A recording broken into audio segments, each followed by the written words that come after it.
Okay, it's time for another White Dwarf video. This is issue 494. We're getting close to issue 500.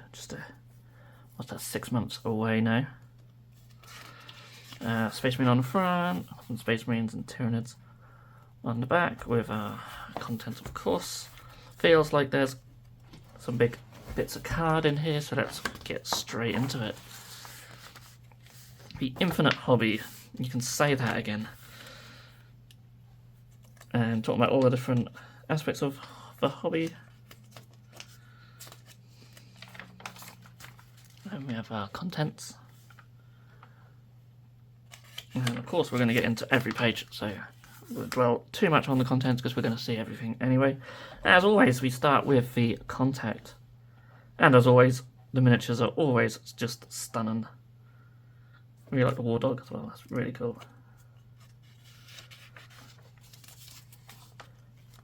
Model of the month is that lovely Dreadnought, Redemptor. I assume it's been airbrushed, and if it hasn't, then that's just ridiculous. But I mean, it's absolutely fantastic, regardless of how it's been painted. Absolutely stunning. Really like that. Got a little painting question there. And then we've got some different characters there. Chaos City ones, if I remember correctly. Anywho, we're going into the bunker now. Challenges. So I don't really follow any of the bunker stuff. But for those of you who do, you got your challenges for a month. Loads of little things. Oh, and we've got some things there. There's like a little code thing there. Cool. I mean, I'll probably never use it, but I won't flash it on camera anyway. Some sort of poster here. Realms of Ruin. Pretty cool. And then the missions, the bunker missions as always. And then some cards. Interestingly, these aren't attached in the White Dwarf, which I actually really like. I wasn't a fan of them just being chucked in pages and stuff. Hopefully they continue just chucking them in like this. We'll see. Obviously this is a subscriber issue, so it won't just be loose on the shelves like that. So maybe ones bought in store might have them attached. I don't know. Do let us know though. And we've got a mission and battle plan. Some Cursed City content. This is not a drill. There's some Cursed City content. They haven't forgot that existed. Now some basic training, so mastering the shooting phase of 40k. And hobby hangout, so Tome Keepers. I like the Tome Keepers, I think they're very cool. It's all about painting them, weathering them, some hobby hacks, some basin as well. And then we've got the bunker of the month, a GR meme team. Oh, love the Celestial Hurricanum, beautiful. Chaos Sorcerer there. And as always, the miniatures are just stunning, aren't they? Claws on that, I love that, using the Siphon Talons to make some massive claws. That's very cool. So, monsters and machines. Awesome. Now into 40k. And we've got Index Astartes for the Raptors. Which is really awesome. And I think there's Raptor transfer sheet. Raptor symbols on the Space Marine transfer sheet now. Is that, if I'm remembering that correctly? It's really cool. So they're sort of coming forward a little bit. Really cool. Little rules from battle traits, relics and stuff. I like that. I mean, I grew up with the old Index Astartes cards from like 3rd, 4th, 5th edition, etc. There was just a lot more to them. Now you just get like stratagems and relics and stuff, which is still fine. I suppose I don't want to put too much in because it can just cause all sorts of game-breaking issues. So we have a battle report, and I really like this. When they used to show the armies all like on the pages, sometimes I get lost with the background and that. I like how they've done this. The only thing I don't like is there's not enough conversions in this army, and it doesn't stray too far off the original colour scheme. So it's just like looking at a GW catalogue almost, but beautiful army. I mean, it was painted that well, you know. And we've got Death Guard as well. And they're also just beautiful. Yeah, I hope they do this more going forward for battle reports. It's just a lot easier to see the army. Yes, the miniatures still look quite sort of small, but they were anyway on the photos. But yeah, I just find it easier to see them and appreciate the paint schemes and how beautiful they look. That's really good. And then you can see the board in all its glory. And as always, I don't like to give the result away. I like to read through them after as well. So yeah.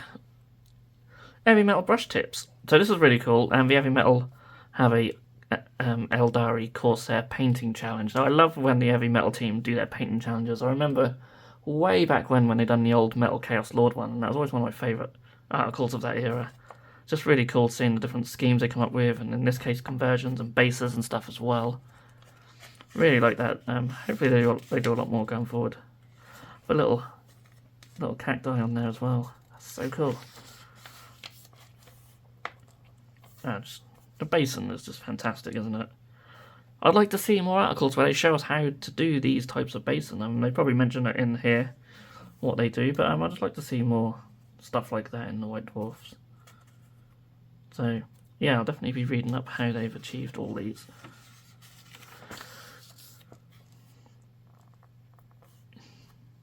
Really cool. I love that one. I mean, they're all fantastic, aren't they? Really cool. I mean, for all of them, it's the bases that really do stand out.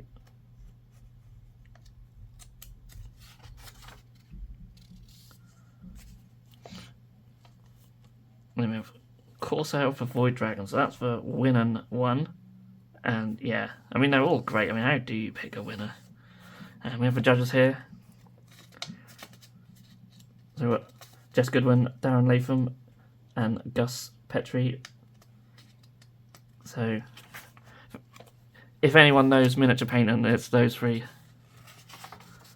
So really cool. Yeah, I like that. Going into Age of Sigmar. Really beautiful spread of the Seats of Sigmar fighting some Iron Jaws. So a new battle pack aimed at small-scale battles set amidst the growing conflict on the Side Crown Isle. Or Slide Crown Isle, I should say. Some little battle plans, so these are all geared up towards smaller armies, which is pretty cool. I don't know if it says how small. Oh yeah, there you go. Maximum of 1,500. One hero, at least one hero, one battle line. And no more than half your points on a single unit, which probably limits you a little bit with some of your behemoths. Maybe? I don't know. I think there's many units that are over 750 points, but I don't know. I haven't played for a long time. Tale of Four Warlords. We're into the Age of Sigmar this month with the Slaves to Darkness, Brackets, and Sylvaneth. Okay. Really cool. Love for War Shrine. That's awesome.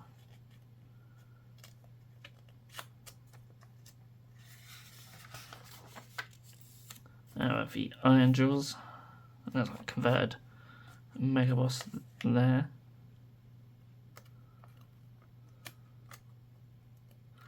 And a little test model for a Deepkin. So, test model for Ideneth. I'm working on to oppose their Splinter Tusks.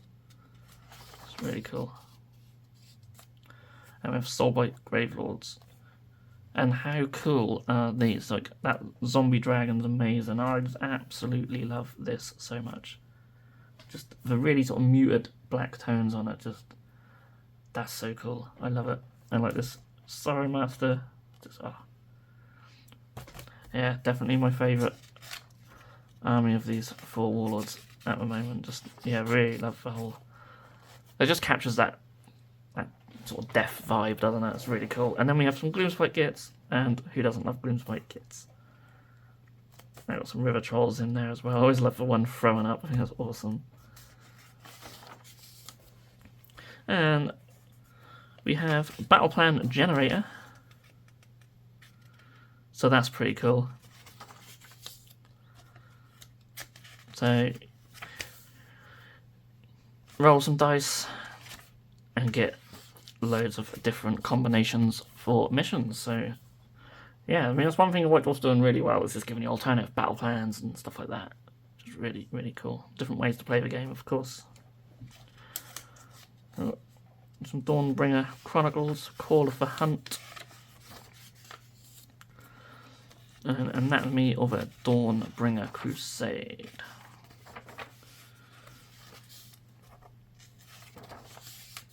And then we go into Warcry. We've got Nevermaze Bladeborn. So Bladeborn rules for using 4 Nevermaze warbands in Warcry.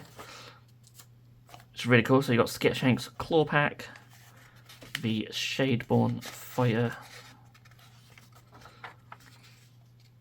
or Shadeborn even, sorry, Gore Chosen of Drom, and the Hexbane Hunters, who I've just literally finished painting this week. It's really cool. I do have the other guys, 4 Cities of Sigmar, with all their doggies as well to paint up for Warcry. It's really cool. And then we go into Legion Imperialis, which, as I film this video, still hasn't been released. Really cool. No, I do like them. I'm not going to collect them because I have too much to paint, so I probably won't be picking up any Legion Imperialis myself.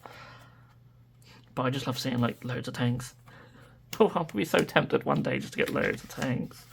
No, I need to not buy any more. But I assume it's going to be released very soon. I'll be very surprised if the pre-orders don't go live within the next couple of weeks. But we've had a couple of months worth of content. I know it's been pushed back, so we can't really do much about it. But the little terrain and everything just looks really cool, doesn't it? Necromunda. The Chemist Covens make a play for control of House Escher as a new inter-house war begins. And then we've got some Eschers there, really cool. Like the ones on the Admech horses. I can't remember what they're called. And using quite a lot of Admech and Guard or Astra Militan.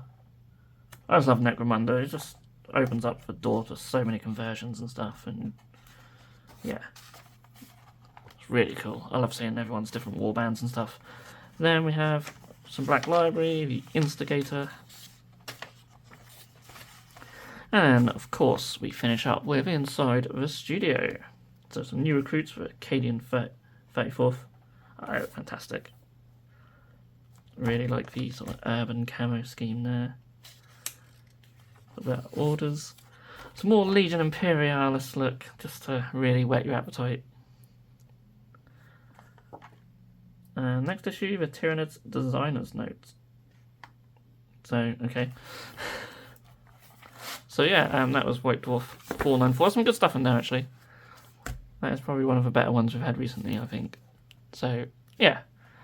That's that in a nutshell. Nothing else left to say apart from thank you so much for watching, as always. I'll see you all again in the next video.